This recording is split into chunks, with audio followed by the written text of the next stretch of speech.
Good afternoon, ladies and gentlemen. I am GrandMcLegend, and welcome back to the channel. It's been a while, hasn't it? But today we are coming back with another top 5 video. Now today we are going to be talking about the top 5 tanks that will just ruin your game. Literally ruin your game, make it so you are depressed for the rest of the time of your session, and will just make you want to absolutely rage your arse off. So yeah, I'm going to try and cut it down. We're going to add a new couple of things to this video, or these videos I should say. We're going to use replays instead, because it gets overly long and, well, you get bored eventually. And we're also going to start using background music, as you'll be hearing now. Do let me know down in the comments if you like these new additions or changes, and I will continue to use them or not use them depending on your preference. And well, let's get straight into it.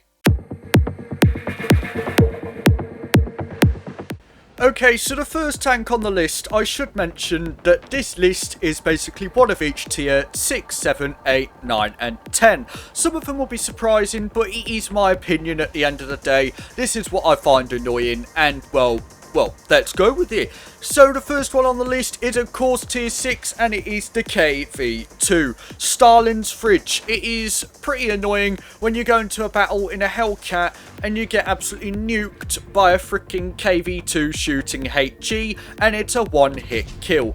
And, well, yeah, look at that KV1S. 666 health, took off him, everyone else shot him as well, and he's dead within a minute of the game. So, the only bad thing about the KV2 is its speed and its accuracy and the reload. Pretty much everything except the alpha is bad on this tank. And it's actually, when you hit the shells, it is so satisfying to see over half of the health of the enemy go off. And, well, I do get absolutely nuked by a smasher on the enemy team. Pretty standard. It is tier 6 and 7. You're bound to find a smasher who will just destroy you. So, another reason why I put this tank on the list is because 821 damage off a P43 gone instantly. That is why this tank is one of the most devastating ones, and it will just wreck your game, because this tank will just get one HE shell into a lightly armoured tank and it's pretty much out of the game. And, well, that is all I really have to say. There is not much else to say, but if you do decide to play this, it is pretty fun, especially when you get the ammo racks. And, well, the only time that you'll really suffer in this vehicle is pretty much every battle when you have that accuracy and that just the speed, everything except that damage. But yeah, moving on to the next tank.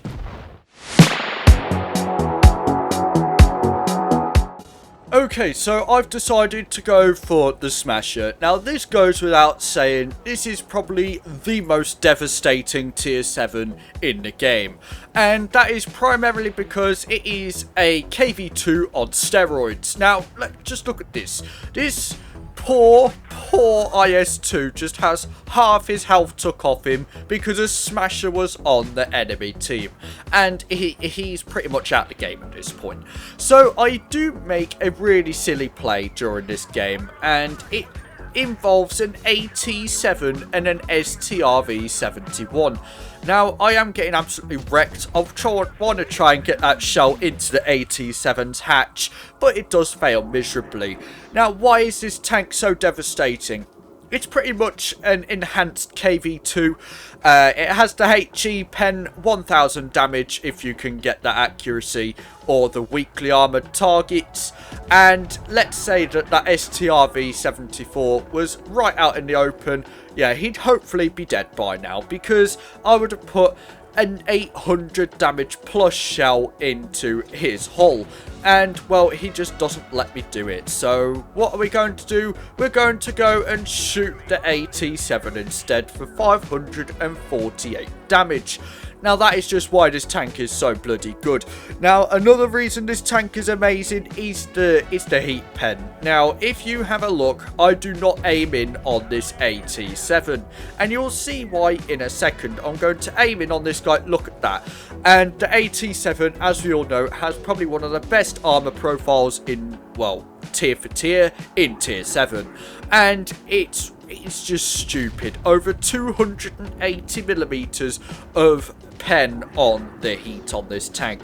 And of course you can't forget the HE. You've got to take a lot of HE because it's just that high of pen, especially in tier 7.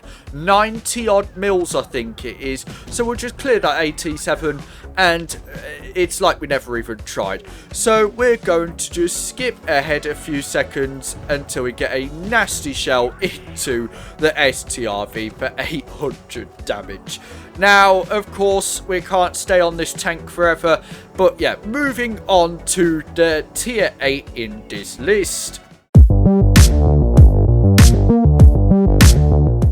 Okay, now I was spoilt for choice. There are so many tier 8s in this game. And, well, it was between the Borask and the T77. But the T77 just has that bigger damage output. It has, well, I think it has a lower magazine reload than the Borask as well.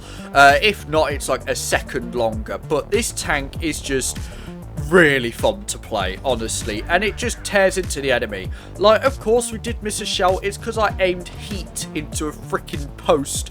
But yeah, the premium pen isn't actually that bad, to be perfectly honest, and it's actually really fun to play when you have a Panther 2 sitting out in the open and you just want to get nice damage into him. Yeah, it's just game over him.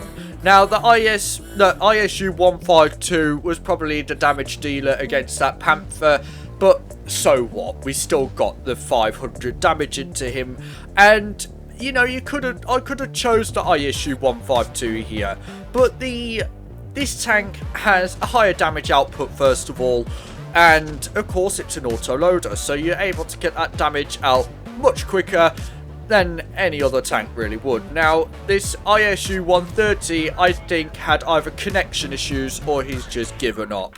And, well, we just get like 800 damage into him, no problem. And he is now a one-shot. So, it's just really stupid how quickly this tank gets damaged. Like, I've only spoken like one sentence and it's already reloaded. Like, okay, so I decide to ignore the ISU because he is AFK or disconnected. He is no issue to me, and I can just go and clear a target that's actually alive. So let's go for an IS3, clear his game, and, well, yeah, we go back into cover. It is that simple. And, of course, this probably isn't the most exciting gameplay. Peek out, do your shells, get back into cover. Pretty boring, but all great tanks are boring because you're just doing everything you can. Well, not everything you can, it's just so stupid that the tank is just playing itself. It's like you're not even driving the vehicle in the first place. But yeah, moving on, T77, great tank, wrecks people's games if you know how to play correctly. Moving on to the tier 9 in this list. And I've decided to go for the Elish Concept 1. Now, this was like a no-brainer, honestly. 1000 damage within the span of 5 seconds, which is basically more than 183 damage. And it's like, why does this tank exist? Or this gun exist, sorry. It was fine with the single shot, but no, Wargaming had to make it overpowered with the double shot. And it's just... yeah, bye-bye, Fosh.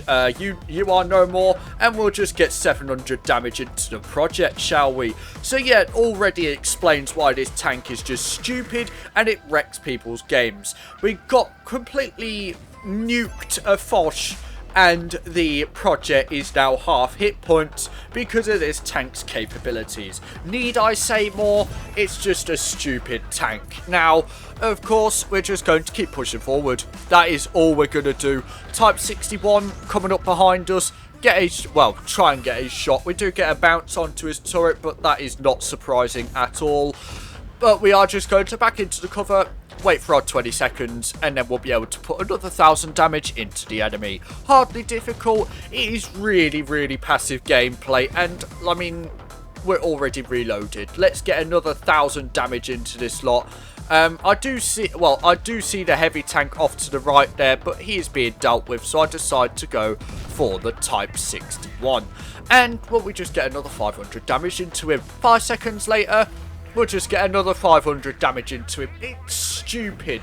We have just destroyed this Type 61, and he just can't do anything now. He cannot do anything to save his life, and, well, I just leave the rest to clear him off. So I go and help out these lot over here. Not that I need help, it's a single rhinoceronte, and I'm just like, okay, just give me that damage. 426. 5 seconds later, and another 625 max roll. Like, it's stupid, honestly. But yeah, need I say more? Irish Concept 1, one of the most devastating tanks in Tier 9. Of course, you've got the 752 as well, but, I mean, just, it's simple. This tank is the better one. Need I say more? No. Just get yourself an Irish when you can. Moving on to the final tank on this list.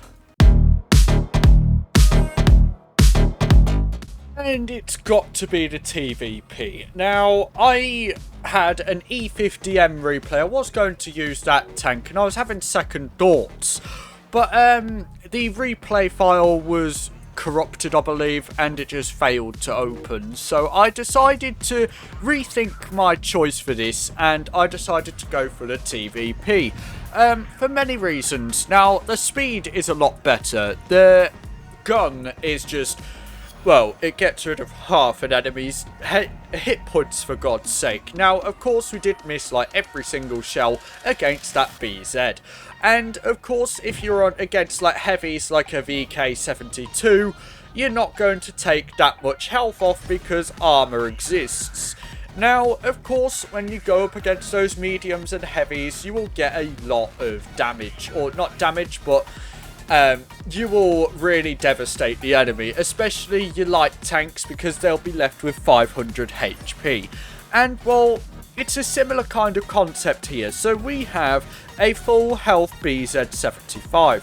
And, well, we are just going to, well, get one shell, and then another shell, and then we get another shell, and then we get another shell. And look at that. He has 245 hit points left, and he is now gone. And that is just what this tank can do. It's not the best replay, I know. I've done like 5 games trying to get one for the TVP, and I just couldn't get a good game. So I just decided to go with any. And, well, it was mainly the BZ you were looking at now. You've got one shell, another shell, turn round, 704, one shell, and then the final shell. And it's just like that. 3,200 damage, didn't even do anything, and that is just what can happen when you play these tanks. And it's like, just wow. And, well, that is basically it. Now, of course, you can feel free to disagree with me down below in the comments. Tell me if you agree or disagree. What would you put for each tier? But yeah, this is my top 5 devastating tanks, or tanks that will make you rage. And, well, that is basically it from me today, folks. And, well, just leave a comment down below. Remember to like and subscribe, as it really helps me out, and so you don't miss future uploads. And, well, that is basically it for me. So I'll see you all in the next one. Bye bye.